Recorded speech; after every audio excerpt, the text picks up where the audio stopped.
আজকে তোমাদের একটা গল্প বলি। আমি প্রথম 2018 সালে আমার জুয়েলারির ব্যবসা শুরু করেছিলাম। কালক্রমে সেই ব্যবসা বেশ ভালোই চলছিল। চলতে হঠাৎ একদিন আমি বন্ধও করে দিয়েছিলাম, বা সেই মুহূর্তে আমার কিছু একটা সমস্যার জন্য বন্ধ হয়ে গেছিল। তারপরেই হলো আমার বিয়ে, আমার সংসার, তারপরে হলো আমার পুচকু একটা মেয়ে।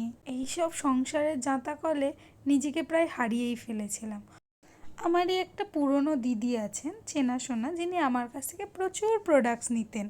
সেই দিদিটা হঠাৎ করে একদিন ফোন করে বলল, রূপসা, একটা পেন্ডেন্ট বানিয়ে দিতে পার? আমি বললাম, দিদি চেষ্টা করে দেখব। কিন্তু ওই কাজটা ছিল সম্পূর্ণ একেবারেই নতুন আমার জন্য। তাই প্রথমে শুরু করেছিলাম এই নেক পিসটা দিয়ে। দিদির কাজ তো এখনও হয়নি, যেহেতু আরেকটু অ্যাকুরেট করতে হবে ব্যাপারটাকে। এটা হচ্ছে আমার প্রথম ক্লের কাজ। প্রথম নেক পিস বানানোর চেষ্টা করেছি। এটা একটা ছোট্ট একটা পেন্ডেন্ট, একটা নাম না জানা ফুলের পেন্ডেন্ট। জানি না এই ফুলটাকে কি বলে, বা আদৌ এরম কোনো ফুল আছে কি না। পাতাগুলো ভীষণ অ্যাসিমেট্রিক হয়েছে। পুরোটা রং করার চেষ্টা করেছি, কিন্তু অপটু হাতে যতটুকু পেরেছি ততটুকু করেছি। যেই দিদিটা দিয়ে আমার এই কাজ শুরু, তার পেন্ডেন্টটা আমি কিন্তু এখনও বানিয়ে উঠতে পারিনি। বানালে তোমাদের অবশ্যই শেয়ার করব। শেয়ার তো করবই আমি সব কিছু। যাই হোক, তোমরা দেখে জানিও কেমন হয়েছে। তোমাদের কোনো রেফারেন্স থাকলেও জানিও, যাতে আমি আরেকটু ভালো কাজ করতে পারি, আরেকটু বেশি করে শিখতে পারি।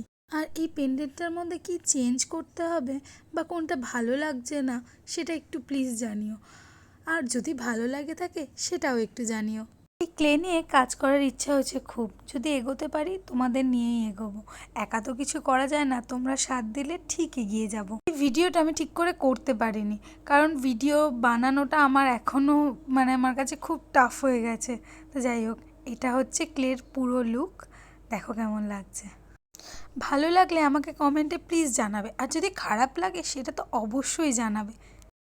দেখা হবে আবার একটা নতুন ভিডিও, নতুন পেন্টের নতুন কালার নিয়ে। এই রঙের তুলির খেলা এটা কিন্তু এবার চলতেই থাকবে, কারণ জীবনটাকে তো রঙিন করে তুলতে হবে। দেখা হবে নেক্সট ভিডিওতে। বাই।